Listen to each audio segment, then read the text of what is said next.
Good morning friends. Ram Ram सभी को। स्वागत है आप सभी का आपके अपने यूट्यूब चैनल आओ पाएं सरकारी नौकरी देसी हरियाणा।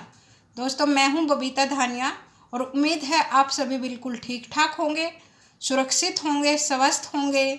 घर पर रहिए दोस्तों, अपना ध्यान रखिए, अपनों का ध्यान रखिए और अपने सपनों को पूरा करने के लिए एग्ज़ाम्स की तैयारी भी बहुत अच्छे से करते रहिए।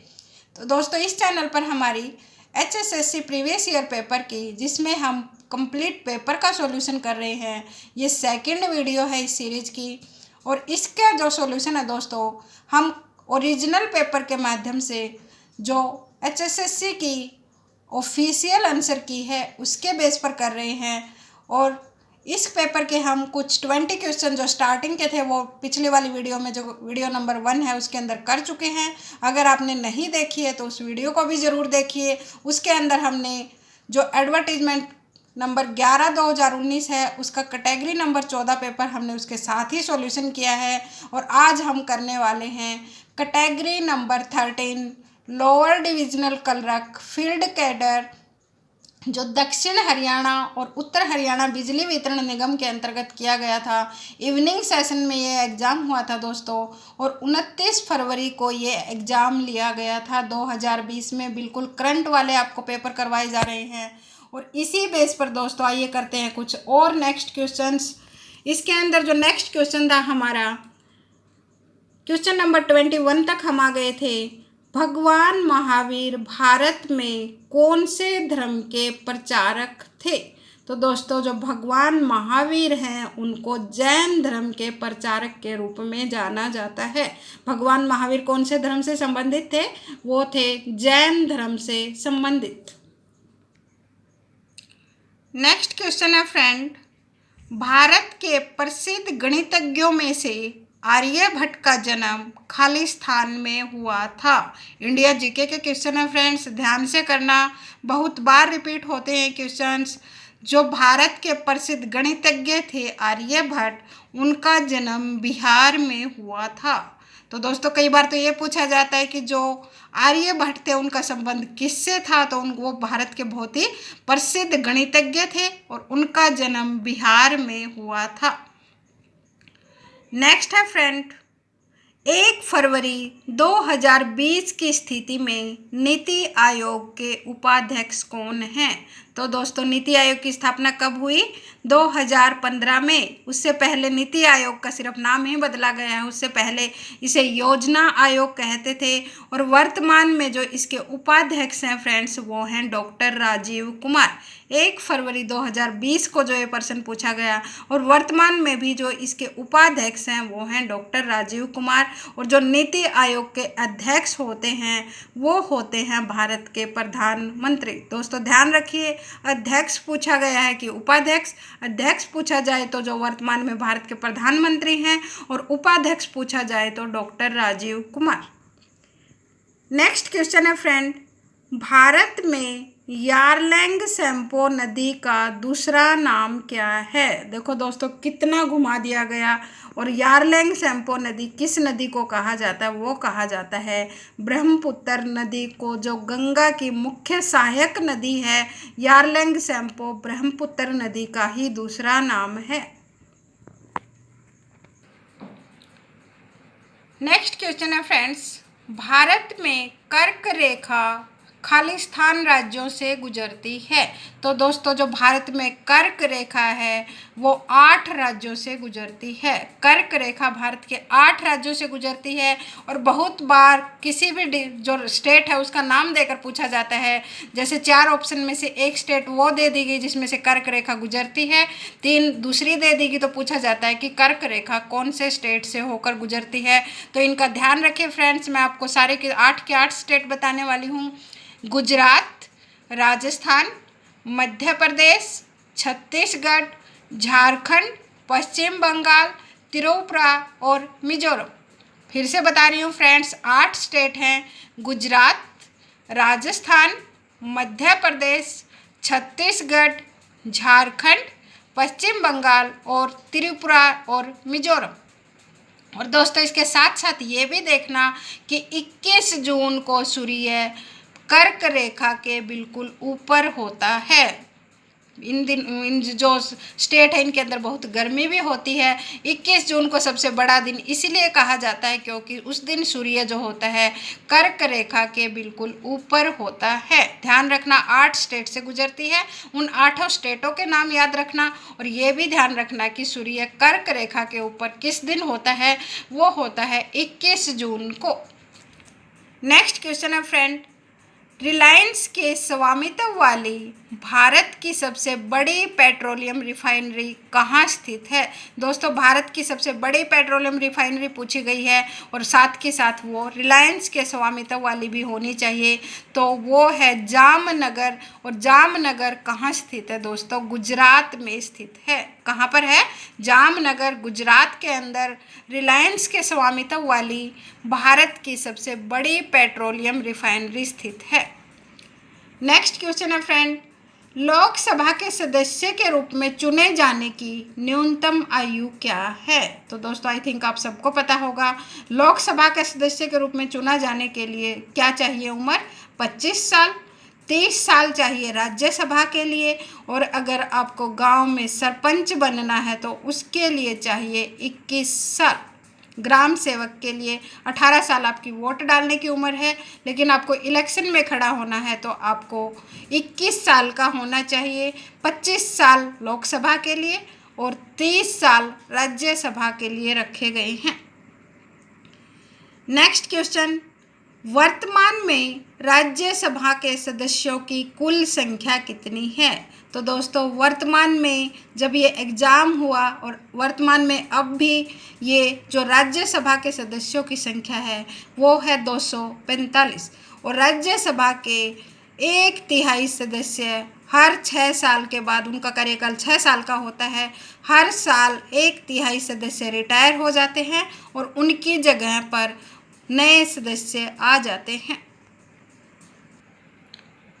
तो दोस्तों राज्यसभा से क्वेश्चन था तो थोड़ा सा और कंसेप्ट बता देती हूँ आपको। राज्यसभा भारत का उच्च सदन है और जो वो सदन है जो कभी भी पूर्णतः भंग नहीं होता है। लोकसभा को भंग किया जा सकता है परंतु राज्यसभा को भंग नहीं किया जा सकता है। नेक्स्ट क्वेश्चन है, सन 1849 में सिखों की हार के बाद वर्तमान हरियाणा को किसके द्वारा हड़प लिया गया था? दोस्तों अगर आपको ये डाटा ना भी याद हो तो आपको इतना पता होना चाहिए क्योंकि क्वेश्चन के अंदर हिंट दिया गया है। हड़प नीति किसने चलाई थी? हड़प नीति दोस्तों अंग्रेजों के द्वारा ही चलाई गई थी। सन 1849 में सिख हार गए थे और उसके बाद हरियाणा को अंग्रेजों के द्वारा हड़प लिया गया था। नेक्स्ट क्वेश्चन है, बौद्ध धर्म सीखने के लिए 17वीं शताब्दी में हरियाणा आए प्रसिद्ध यात्री चीनी यात्री हेन सांग खालिस्तान से थे। तो दोस्तों वो 17वीं शताब्दी तो नहीं थी, 7वीं शताब्दी थी। यहाँ पर मिस्टेक से लिखा गया है क्योंकि जो हर्षवर्धन का शासनकाल था वो 606 ईस्वी से लेकर 647 तक था, तो वो 7वीं सदी की बात है। यहाँ 17वीं शताब्दी थोड़ा मिस्टेक से लगता है। और वो पूछा गया है चीनी यात्री जो महाराज हर्षवर्धन के शासनकाल में आए थे वो कहाँ से आए थे? चीनी यात्री था, अर्थात चीनी जो चाइना से या चीन से आए थे। और उन्होंने प्रसिद्ध पुस्तक कौन सी लिखी थी? CU की। और उनकी प्रसिद्ध पुस्तक में हरियाणा के किस नगर की गरिमा का महिमा मंडल किया गया था? तो वो किया गया था थानेश्वर नगर का, क्योंकि उस वक्त थानेश्वर पूरे उत्तर भारत की राजधानी थी। हर्षवर्धन शासक ने पंजाब को छोड़कर पूरे उत्तर भारत पर राज किया था और उन्हीं के शासनकाल में आए थे चीनी यात्री हेन सांग। नेक्स्ट क्वेश्चन है, निम्नलिखित में से हरियाणा के किस जिले को सुवर्णप्रस्थ या गोल्ड पैलेस कहा जाता है? तो दोस्तों स्वर्णप्रस्थ किस जिले का पुराना नाम था? सोनीपत का पुराना नाम था। स्वर्णप्रस्थ किसको? सोनीपत को। और प्राणप्रस्थ या पाणप्रस्थ कहा जाता था पानीपत को। तो दोस्तों जिलों के प्राचीन नाम भी ध्यान रखिए, एक ना एक एग्जाम में आ ही जाता है। इससे पहले मैंने जो वीडियो करवाई उसके अंदर ये क्वेश्चन मैंने करवाए भी हैं, तो हर वीडियो को ध्यान से देखिए दोस्तों, आपका कोई भी नंबर नहीं कटेगा। तो किसका नाम है सुवर्ण प्रस्थ या गोल्ड पैलेस सोनीपत को कहा जाता था। नेक्स्ट क्वेश्चन है 1 जनवरी 2020 तक हरियाणा के वर्तमान मुख्यमंत्री कौन हैं। तो दोस्तों कौन है हरियाणा के मुख्यमंत्री 1 जनवरी 2020 ही नहीं, 2019 के जो इलेक्शन हुए थे उसके बाद से हरियाणा के जो वर्तमान मुख्यमंत्री हैं वो हैं मनोहर लाल खट्टर जी। और वर्तमान में हरियाणा में 14वीं विधानसभा चल रही है। हरियाणा की 13वीं विधानसभा के मुख्यमंत्री पूछे जाए तो भी मनोहर लाल खट्टर होंगे, और 14वीं विधानसभा के मुख्यमंत्री पूछे जाए तो भी होंगे मनोहर लाल खट्टर। नेक्स्ट क्वेश्चन है फ्रेंड, देखिए आपको आसान लगते हैं लेकिन ये देखिए बिल्कुल रिसेंटली एग्जाम में भी आए हुए हैं। हरियाणा राज्य का गठन खालिस्तान को हुआ था। तो दोस्तों हरियाणा राज्य कब बना, 1 नवंबर 1966 को हरियाणा राज्य बना था, या हरियाणा राज्य का गठन हुआ था। नेक्स्ट क्वेश्चन देखिए दोस्तों, हरियाणा जी के बिल्कुल रिसेंटली दी गई है सारी की सारी। जननायक जनता पार्टी के गठन से पहले जो हरियाणा के डिप्टी सीएम है दुष्यंत चौटाला खालिस्तान के सदस्य थे। तो दोस्तों जननायक जनता पार्टी के गठन से पहले दुष्यंत चौटाला इंडियन नेशनल लोकदल के सदस्य थे। इनकी वर्तमान पार्टी है जेजेपी जननायक जनता पार्टी, और उससे पहले इंडियन नेशनल लोकदल के सदस्य थे। और अगर ये भी पूछा जाए कि वर्तमान में ये क्या है तो ये हरियाणा के डिप्टी सीएम हैं। नेक्स्ट क्वेश्चन है फ्रेंड, भारतीय प्रबंधन संस्थान हरियाणा के खालिस्तान जिले में स्थित है। दोस्तों मैंने ये पहले वीडियो में भी करवाया है, बहुत बार एग्जाम में आया है। भारतीय प्रबंधन संस्थान इंडियन इंस्टीट्यूट ऑफ मैनेजमेंट है जो हरियाणा के रोहतक ज़िले में जो एमडीयू है उसके अंदर स्थित है, और इसकी स्थापना 2009 में की गई थी। दोस्तों इसका स्थापना का साल भी पूछा जाता है। अभी जो रिसेंटली ग्राम सचिव का एग्ज़ाम हुआ था उसके अंदर पूछा गया था कि आईआईएम हरियाणा की स्थापना कब हुई, तो जो भारतीय प्रबंधन संस्थान रोहतक के अंदर स्थित है हरियाणा का, उसकी स्थापना 2009 में की गई थी। नेक्स्ट पूछा गया है अनुसंधान संस्थान CIRB हरियाणा के हिसार जिले में स्थित है। CIRB का विस्तारित रूप क्या है। तो दोस्तों इसका विस्तारित रूप होगा central institute of research on buffaloes. तो दोस्तों कौन सा हुआ option C, central institute for research on buffaloes CIRB, और कहाँ स्थित है, हरियाणा के हिसार जिले में स्थित है। नेक्स्ट क्वेश्चन है निम्नलिखित में से कौन सी भाषा हरियाणा में नहीं बोली जाती है। तो दोस्तों ऑप्शन दिए गए हैं पंजाबी, हरियाणवी, हिंदी और गुजराती। तो दोस्तों बिल्कुल आसान प्रश्न है, गुजराती है जो हरियाणा में नहीं बोली जाती। हिंदी भी बोलते हैं, हरियाणवी भी बोलते हैं और पंजाबी भी बोलते हैं, लेकिन गुजराती नहीं बोली जाती। नेक्स्ट क्वेश्चन है फ्रेंड्स, निम्नलिखित में से कौन सा त्यौहार हरियाणा में नहीं मनाया जाता है। ऑप्शन दिए गए हैं लोहड़ी, होली, बैसाखी और ओणम। तो दोस्तों लोहड़ी भी मनाई जाती है, होली भी मनाई जाती है और बैसाखी भी मनाई जाती है, परंतु जो ओणम है ये दोस्तों केरल का प्रमुख त्यौहार है, ये हरियाणा का त्यौहार नहीं है। तो इसका जो राइट आंसर होगा ऑप्शन सी।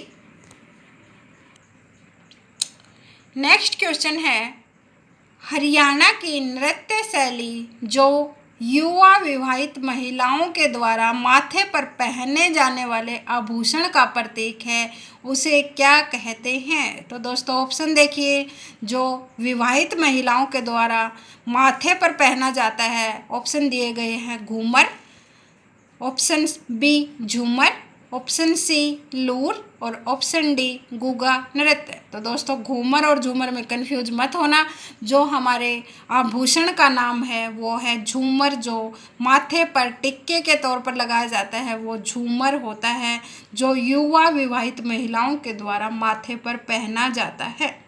और झूमर इसे एक नृत्य का भी नाम है।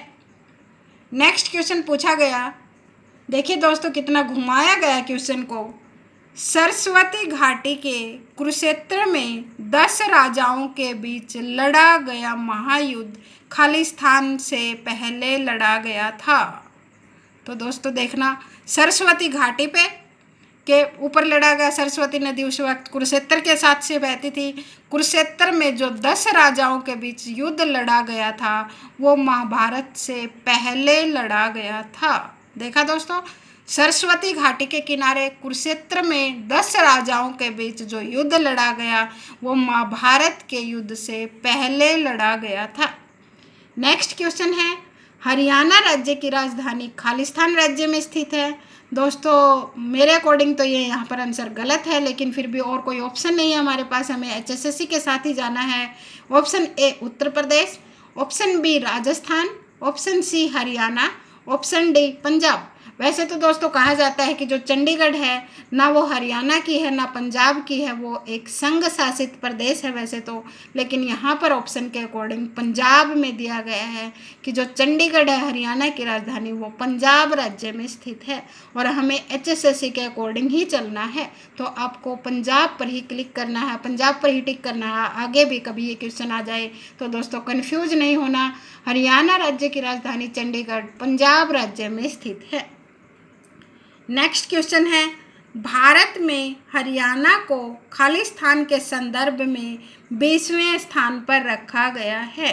तो दोस्तों हरियाणा भारत में जो भू क्षेत्र के संदर्भ में 20वें स्थान पर है।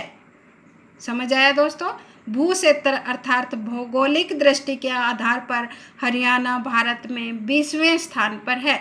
बहुत सारी बुक्स में, पुराने बुक्स में दोस्तों आपको 21वें स्थान पर दिया होगा, लेकिन वर्तमान में जो हरियाणा का भौगोलिक क्षेत्र है वो भारत में 20वें स्थान पर है। नेक्स्ट क्वेश्चन है, हरियाणा राज्य में कुल 4 अलग अलग खालिस्तान पाई जाती हैं।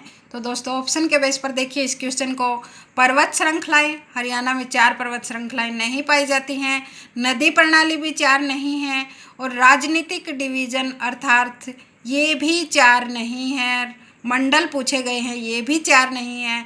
तो दोस्तों हरियाणा में जो भौगोलिक विशेषताएं हैं वो 4 पाई जाती हैं।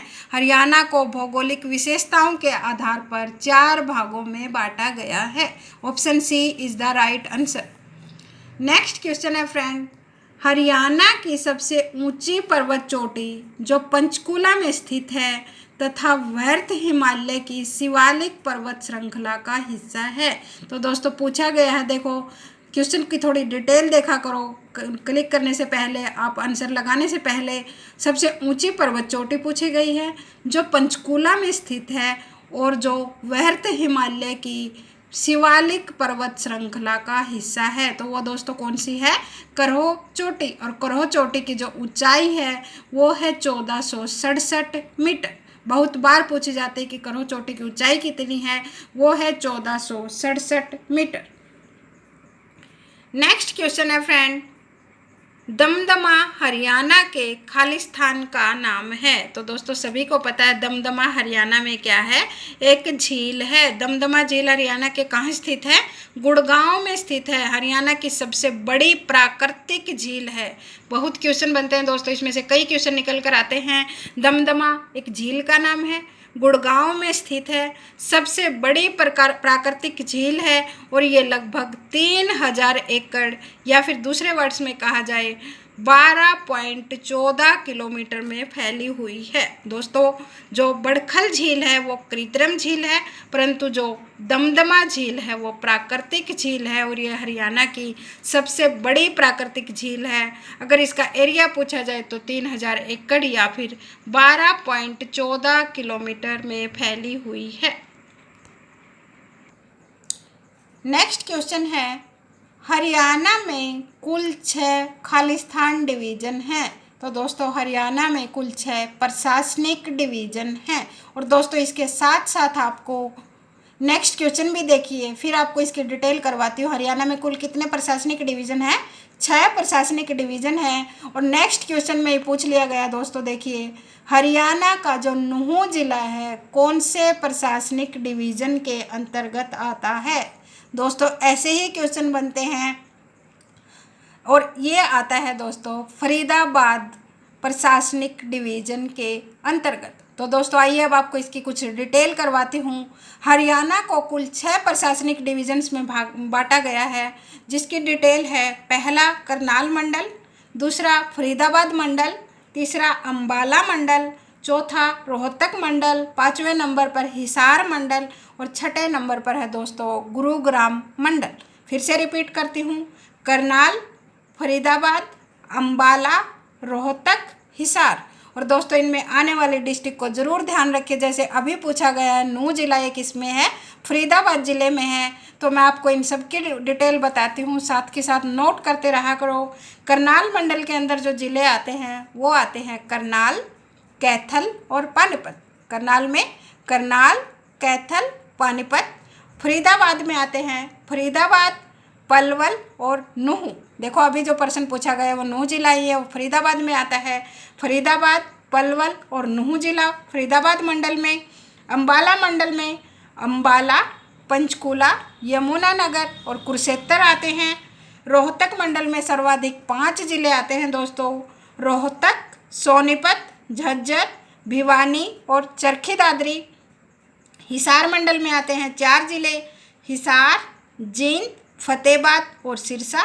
गुड़गांव मंडल में आते हैं दोस्तों गुरुग्राम, रेवाड़ी और महेंद्रगढ़। दोस्तों अगर आपको इसकी ज़्यादा डिटेल चाहिए तो मैं हरियाणा जीके के जो प्रीवियस ईयर पेपर की इसी चैनल पर जो सीरीज चल रही है उसकी 10th नंबर वीडियो के अंदर इसकी कंप्लीट डिटेल दी गई है। अगर आपको और अच्छे से याद करने हैं तो उस वीडियो को ज़रूर देखिए।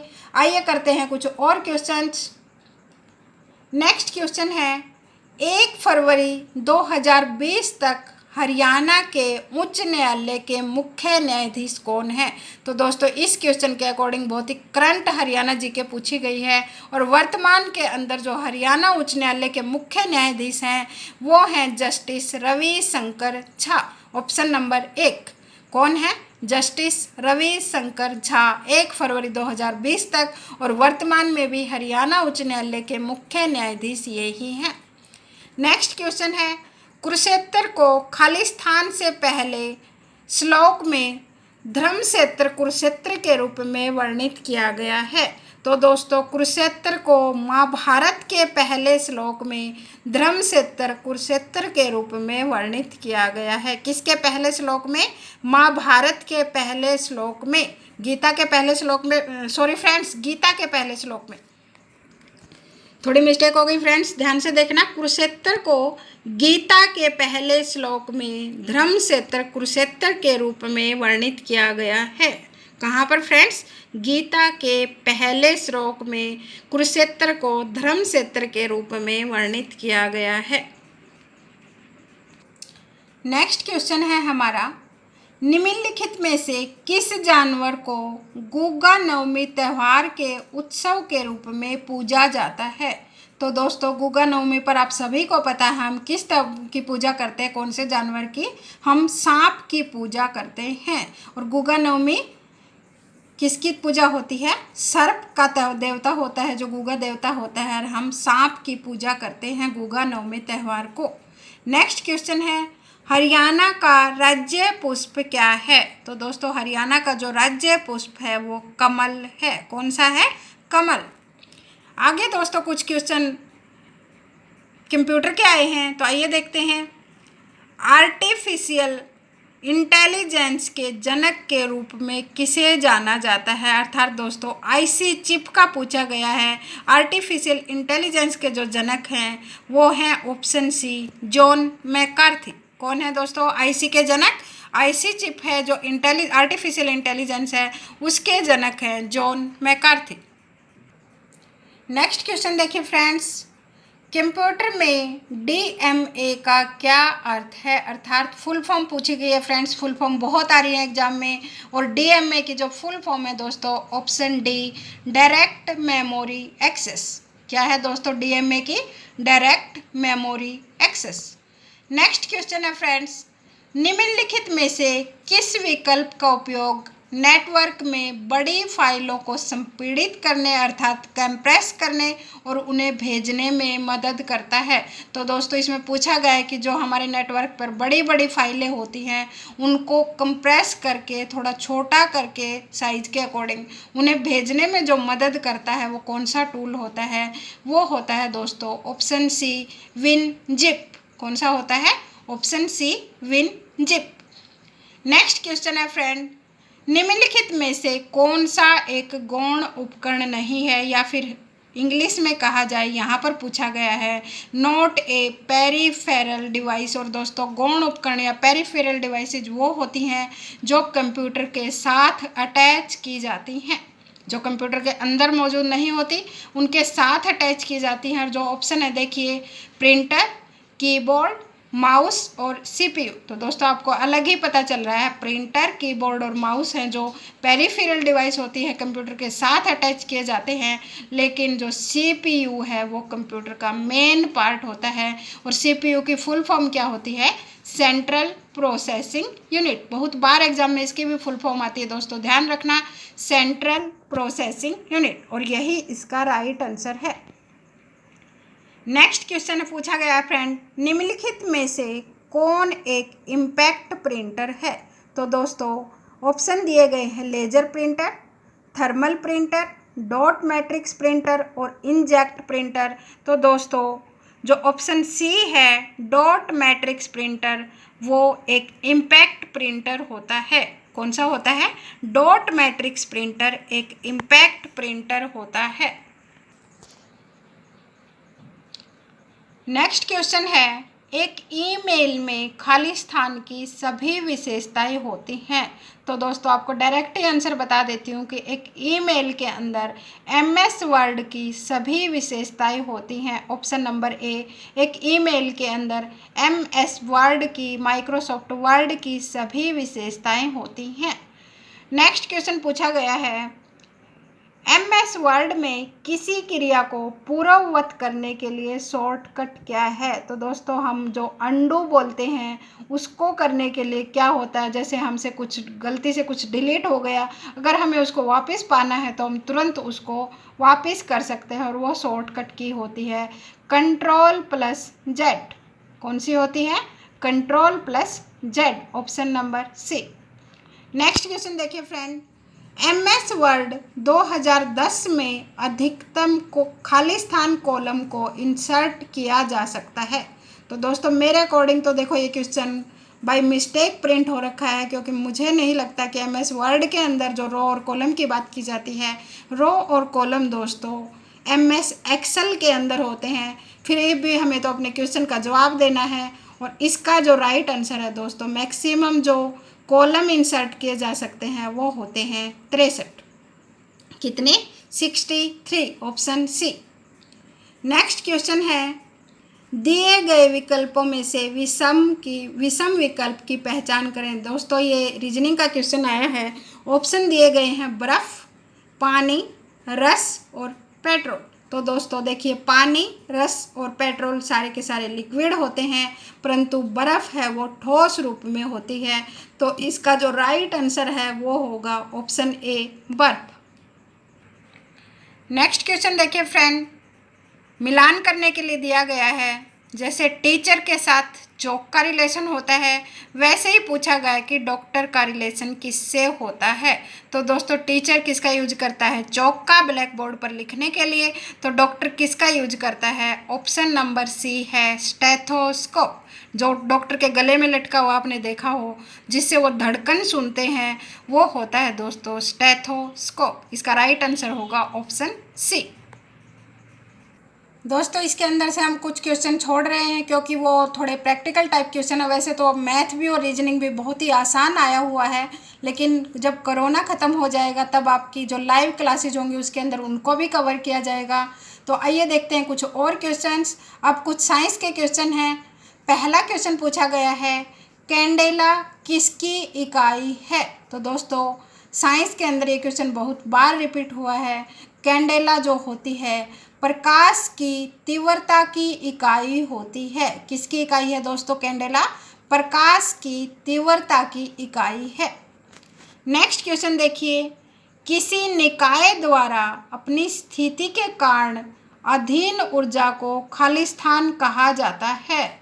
देखिए दोस्तों, स्थिति के कारण जो ऊर्जा होती है वो होती है स्थैतिक ऊर्जा, ऑप्शन डी। थोड़ा सा हिंट आपको क्वेश्चन से मिल जाता है, क्वेश्चन को ध्यान से पढ़ा करो।